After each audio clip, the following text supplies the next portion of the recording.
வணக்கம் நண்பர்களே, இது உங்கள் கிராஜுவேட் தமிழா. இன்னைக்கு வீடியோவில் நம்ம சென்னையில் இருக்கக்கூடிய மெட்ராஸ் மெடிக்கல் காலேஜ் இந்த கல்லூரியை பற்றி உங்கள் எல்லாருக்குமே ரொம்ப நல்லா தெரியும். எப்போ மெடிக்கல் கவுன்சிலிங் வந்தாலும் இந்த கல்லூரி தான் வந்து பார்த்தோம்னா ஃபர்ஸ்ட்டாக சீட்டுகளானது ஃபில் ஆகும். இந்த கல்லூரி சீட்டு முடிஞ்சதுக்கு அப்புறம் தான் மற்ற கல்லூரியில் இருக்கக்கூடிய சீட்டுகள் அப்படிங்கிறது வந்து பார்த்தோம்னா ஃபில் ஆகிட்டு இருக்கும். அது மட்டும் இல்லாமல் இந்த மெட்ராஸ் மெடிக்கல் காலேஜ் வந்து பார்த்தோம்னா நம்ம இந்தியாவிலேயே 3வது ஓல்டஸ்ட் கல்லூரியாக இந்த கல்லூரி தான் இருக்குது. இது 1835 பிரிட்டிஷ் அரசாங்கத்தால் ஆரம்பிக்கப்பட்ட கல்லூரி தான் இந்த கல்லூரி. மாணவர்கள் அனைவரும் பெரிதும் விரும்பக்கூடிய கல்லூரியும் இந்த கல்லூரி தான். இந்த கல்லூரியில் யூஜி பாராமெடிக்கல் கோர்ஸ் என்னென்ன கோர்ஸ் இருக்குது, அதாவது டோட்டலாக 19 பாராமெடிக்கல் கோர்ஸ் இருக்குது அப்படிங்கிறது நமக்கு தெரியும். அந்த 19 கோர்ஸில் இந்த மெட்ராஸ் மெடிக்கல் கல்லூரியில் மாணவர்களுக்கு எந்தெந்த கோர்ஸை வந்து அவங்க ப்ரொவைட் பண்ணியிருக்காங்க, அந்த ஒவ்வொரு கோர்ஸுக்கும் வந்து பார்த்தோம்னா எத்தனை பேருக்கு அவங்க ஆளுங்களை எடுக்கிறாங்க, அந்த கோர்ஸை பற்றின டீட்டெயில்ஸு, அந்த கோர்ஸுக்கு வந்து பார்த்தோம்னா அவங்க ஹாஸ்டல் ஃபெசிலிட்டி கொடுக்குறாங்களா இல்லையா, பாய்ஸுக்கு ஹாஸ்டலுக்கு இருக்கா, கேர்ள்ஸுக்கு ஹாஸ்டல் இருக்கா அப்படிங்கிற எல்லா டீட்டெயில்ஸுமே நம்ம இந்த வீடியோவில் தெளிவாக பார்க்கலாம். வாங்க வீடியோக்குள்ளே போகலாம். இந்த கல்லூரியில் வந்து பார்த்தோம்னா ஒரு சில கோர்ஸுக்கு வந்து பார்த்தோம்னா அவங்க ஹாஸ்டல் ஃபெசிலிட்டி அப்படிங்கிறத ப்ரொவைட் பண்ணுறது இல்லை. அது எந்தெந்த கோர்ஸு எந்த பாய்ஸுக்கு ப்ரொவைட் பண்ணுறது இல்லையா, கேர்ள்ஸுக்கு ப்ரொவைட் பண்ணுறது இல்லையா அப்படிங்கிறத நம்ம வீடியோக்குள்ளே பார்க்கலாம். வாங்க வீடியோக்குள்ளே போகலாம். ஃபஸ்ட்டு வந்து பார்த்தோம் அப்படி இந்த கல்லூரியில் இருக்கக்கூடிய பாராமெடிக்கல் யூஜி கோர்ஸை வந்து நம்ம 1 by 1 பார்த்துடலாம். ஃபஸ்ட்டு வந்து நம்ம இந்த கல்லூரியில் வந்து பார்த்தோம்னா பிஎஸ்சி நர்சிங் அப்படின்னு சொல்லி ஒரு கோர்ஸ் இருக்குது. இந்த கோர்ஸ் வந்து பார்த்தோம்னா 4 வருஷம் கோர்ஸ். இந்த கோர்ஸில் நீங்கள் human anatomy, biochemistry, microbiology, operation technology, psychology இந்த மாதிரி எல்லா சப்ஜெக்ட்டுமே நீங்கள் படிப்பீங்க. இந்த கோர்ஸ் வந்து 4 வருஷம் கோர்ஸு. அதே மாதிரி இந்த கோர்ஸுக்கு வந்து பார்த்தோம்னா 50 பேருக்கு அவங்க எடுக்கிறாங்க. ரெண்டாவதாக வந்து பார்த்தோம்னா பேச்சுலர் ஆஃப் ஃபார்மசி. இந்த ஃபார்மசி கோர்ஸுக்கு வந்து பார்த்தோம்னா அவங்க 60 பேர்த்த வருஷத்துக்கு உள்ளே எடுக்கிறாங்க. இதில் வந்து பார்த்தோம்னா மருந்துகளை எப்படி நம்ம தயார் பண்ணுறது, எந்தெந்த நோய்க்கு என்னென்ன மருந்து தரது அப்படிங்கிறத பற்றி நீங்கள் இந்த கோர்ஸில் நீங்கள் படிப்பீங்க. மூணாவதாக வந்து பார்த்தோம்னா bachelor in audiology and speech language pathology அப்படின்னு சொல்லி இருக்கக்கூடிய இந்த கோர்ஸ் வந்து பார்த்தோம்னா ஒரு 4 வருஷம் கோர்ஸு. அதுக்கப்புறமேட்டு வந்து பார்த்தோம்னா 1 month, அதாவது 1 year கம்பல்சரி ரெசிடென்ட் இன்டர்ன்ஷிப் இந்த கோர்ஸுக்கு இருக்கும். அது மட்டும் இல்லாமல் இந்த கோர்ஸில் நீங்கள் எதை பற்றி படிப்பீங்க அப்படின்னா இந்த செவித்திறன், பேச்சுத்திறன், அதில் பேசுகிறதுல குறைபாடு, கேட்குறதுல குறைபாடெல்லாம் இருக்கு இல்லையா, அதில் வரக்கூடிய குறைபாடுகள் அதை எப்படி சரி செய்வது அப்படிங்கிறத பற்றி தான் நீங்கள் படிக்க போகிறீங்க. இந்த கோர்ஸுக்கு வந்து பார்த்தோம்னா அவங்க 25 பேர்த்த வந்து ஒரு வருஷத்துக்கு எடுக்கிறாங்க. நெக்ஸ்ட் வந்து பார்த்தோம்னா BSc radiography and imaging technology. இந்த கோர்ஸ் வந்து பார்த்தோம்னா ஒரு 3 வருஷம் கோர்ஸ். அது மட்டும் இல்லாமல் 1 year இன்டர்ன்ஷிப்பும் நீங்கள் இந்த கோர்ஸில் நீங்கள் பண்ண போகிறீங்க. இந்த கோர்ஸில் வந்து நீங்கள் எக்ஸ்ரே பற்றி படிப்பீங்க, எம்ஆர்ஐ ஸ்கேனு, சிடி ஸ்கேனு, இந்த மாதிரி ஸ்கேன்ஸை பற்றி படிக்கிறது தான் இந்த கோர்ஸ். இந்த கோர்ஸை படிக்கிறதுக்கு ஒரு வருஷத்துக்கு அவங்க 20 பேர்த்த உள்ளே எடுக்கிறாங்க. நெக்ஸ்ட் வந்து பார்த்தோம்னா பிஎஸ்சியில் ரேடியோ தெரப்பி. இதில் வந்து பார்த்தோம்னா 3 வருஷம் கோர்ஸ். அந்த 1 year வந்து கம்பல்சரி ரெசிடென்ட் இன்டர்ன்ஷிப் நீங்கள் படித்தாகணும், இருந்தாகணும். இந்த கோர்ஸ் ஃபுல் அண்ட் ஃபுல்லே வந்து பார்த்தோம்னா கேன்சருக்கான ட்ரீட்மெண்ட்டை பற்றி படிக்கிறது தான் இந்த ரேடியோ தெரப்பி அப்படிங்கிற கோர்ஸ். இந்த கோர்ஸுக்கு ஒரு வருஷத்துக்கு 20 பேர்த்த மட்டும்தான் அவங்க உள்ளே எடுக்கிறாங்க. நெக்ஸ்ட் வந்து பார்த்தோம் அப்படின்னா BSc cardio pulmonary perfusion technology. இந்த கோர்ஸ் வந்து பார்த்தோம்னா 3 வருஷம் கோர்ஸ். அப்புறம் 1 வருஷம் கண்டிப்பாக கம்பல்சரி ரெசிடென்சியல் இன்டர்ன்ஷிப் அப்படிங்கிறத நம்ம அட்டன் பண்ணணும். இது வந்து பார்த்தோம்னா பைபாஸ் அறுவை சிகிச்சை எல்லாம் பண்ணும்போது அந்த ஒரு மிஷின், ஹார்ட் லங் மிஷின் அப்படின்னு சொல்லி ஒரு மிஷின் இருக்கும். அந்த மிஷினில் வந்து ஆப்ரேட் பண்ணுறதுக்காக இந்த கோர்ஸை நீங்கள் படிப்பீங்க. இந்த கோர்ஸ் வந்து ரொம்பவே ஒரு ஃபேமஸான கோர்ஸ், அதிகமாக கிடைக்காத கோர்ஸும் கூட. இந்த கோர்ஸுக்கு வந்து பார்த்தோம்னா ஒரு வருஷத்துக்கு 10 பேர்த்த மட்டும்தான் அவங்க இந்த கல்லூரியில் உள்ள எடுக்கிறாங்க. அதுக்கப்புறமேட்டு வந்து பார்த்தோம்னா 7வதாக நம்ம பார்க்கக்கூடிய கோர்ஸ் வந்து பேச்சுலர் ஆஃப் ஆப்டோமெட்ரி. இந்த ஆப்டோமெட்ரி கோர்ஸ் வந்து பார்த்தோம் அப்படின்னா 3 வருஷம் நீங்கள் வந்து கண்டிப்பாக இந்த கோர்ஸை படித்தாகணும். அதுக்கப்புறம் 1 year வந்து கம்பல்சரி ரெசிடென்சியல் இன்டர்ன்ஷிப்பை வந்து நீங்கள் கண்டிப்பாக அட்டன் பண்ணியே ஆகணும். இந்த கோர்ஸுக்கு வந்து நீங்கள் கண் பார்வை, கண்ணில் வரக்கூடிய நோய் அதை பற்றி படிக்கிறது தான் இந்த கோர்ஸ். இந்த கோர்ஸ் வந்து பார்த்தோம்னா ஒரு வருஷத்துக்கு இந்த கோர்ஸை படிக்கிறதுக்கு 20 பேருக்கு மட்டும்தான் அவங்க எடுக்கிறாங்க. நெக்ஸ்ட் வந்து பார்த்தோம்னா 8வதாக நம்ம பார்க்குறது ரெஸ்பிரேட்டரி தெரப்பி. இந்த கோர்ஸை படிக்கிறதுக்கு ஒரு வருஷத்துக்கு அவங்க 14 பேர்த்த மட்டும்தான் உள்ளே எடுக்கிறாங்க.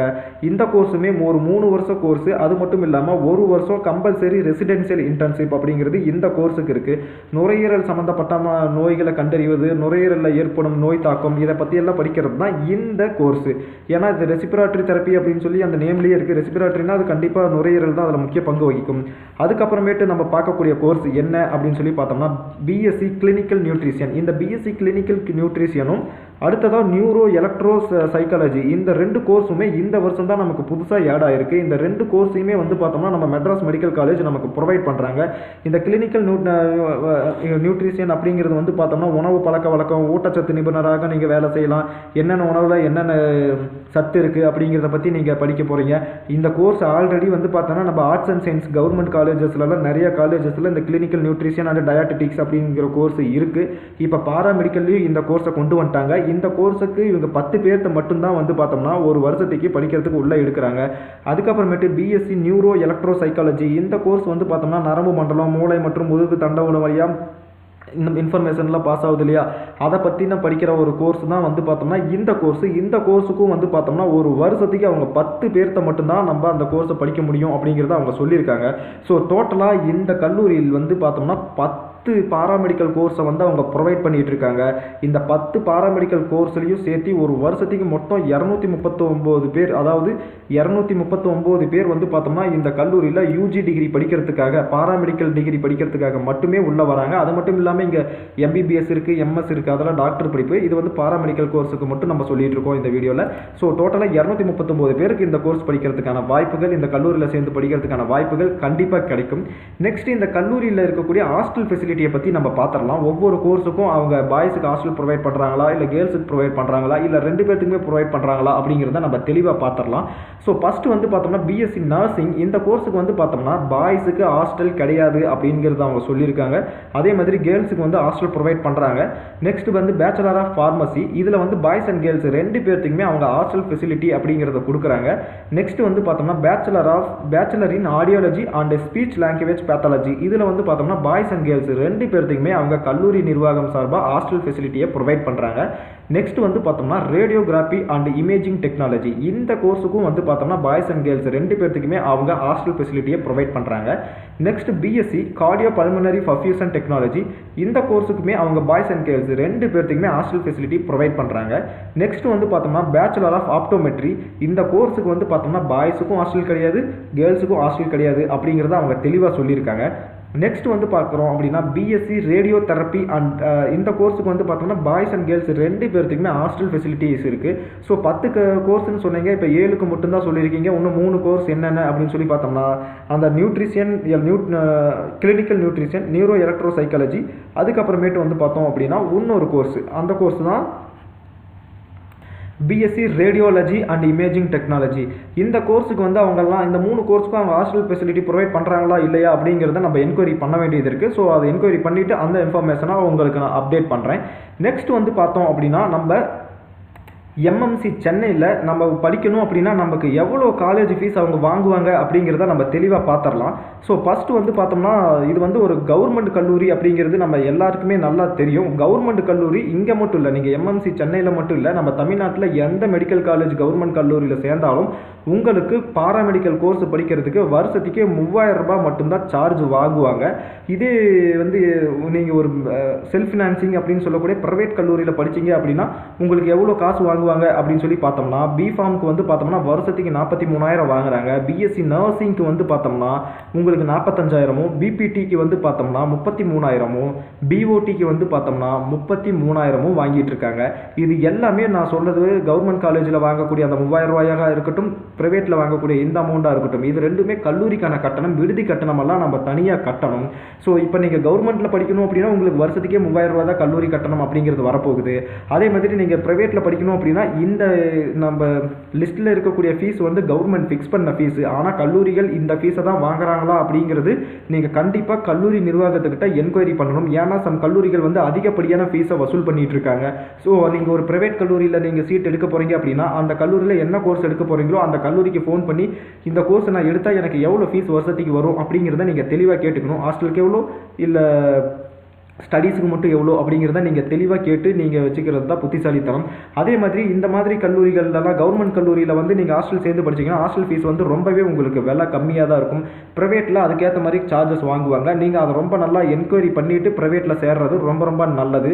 ஸோ இதே மாதிரி நம்ம அடுத்தடுத்து இருக்கக்கூடிய மெடிக்கல் கல்லூரியை பற்றி எல்லாமே நம்ம சேனலில் உங்களுக்கு நான் ரிவ்யூ பண்ணுறேன், எந்தெந்த கல்லூரியில் என்னென்ன கோர்ஸ் இருக்குது அப்படிங்கிறதையும். ஸோ இப்போ வந்து உங்களுக்கு எந்தெந்த கல்லூரியில் ஹாஸ்டல் ஃபெசிலிட்டி இருக்குது இல்லை அப்படிங்கிறது உங்களுக்கு தெரிஞ்சுக்கணும் அப்படின்னா நீங்கள் தாராளமாக நமக்கு பாராமெடிக்கல் நோட்டிஃபிகேஷன் வந்திருக்குது இல்லையா, அந்த நோட்டிஃபிகேஷன்லேயே உங்களுக்கு அந்த டீட்டெயில்ஸ் எல்லாம் அவங்க தெளிவாக போட்டிருக்காங்க. அந்த நோட்டிஃபிகேஷன்ஸை நீங்கள் டவுன்லோட் பண்ணி படிச்சிங்க அப்படின்னாலே உங்களுக்கு தெரியும் இந்த ஒவ்வொரு கல்லூரியிலும் என்னென்ன கோர்ஸ் இருக்குது, அந்த ஒவ்வொரு கோர்ஸுக்கும் அவங்க ஹாஸ்டல் ஃபெசிலிட்டி கொடுக்குறாங்களா இல்லையா அப்படிங்கிறது தெரியும். அது மட்டும் இல்லாமல் இதுக்கு அடுத்தடுத்த வீடியோவில் நம்ம ஃபேமஸாக இருக்கக்கூடிய மெடிக்கல் கல்லூரியை பற்றி நம்ம ரிவ்யூ பண்ணிக்கிட்டே வரோம். நம்ம சேனலை தொடர்ந்து ஃபாலோ பண்ணுங்கள். உங்களுக்கு இந்த பாராமெடிக்கல் கவுன்சிலிங்கில் ஏதாவது டவுட் இருக்குது அப்படின்னா நீங்கள் தாராளமாக நம்ம சேனலோட இமெயில் ஐடி graduatetamila@gmail.com கால் பண்ணி, அதாவது உங்களுடைய கொரீஸை நீங்கள் டெக்ஸ்ட் பண்ணி நீங்கள் கேட்கலாம். நான் உங்களுக்கு ரிப்ளை பண்ணுவேன். இவ்வளோ நேரம் இந்த வீடியோவை பொறுமை காத்து பார்த்துட்டு இருந்தவங்க எல்லாருக்குமே ரொம்ப ரொம்ப நன்றி. இது உங்கள் கிராஜுவேட் தமிழா.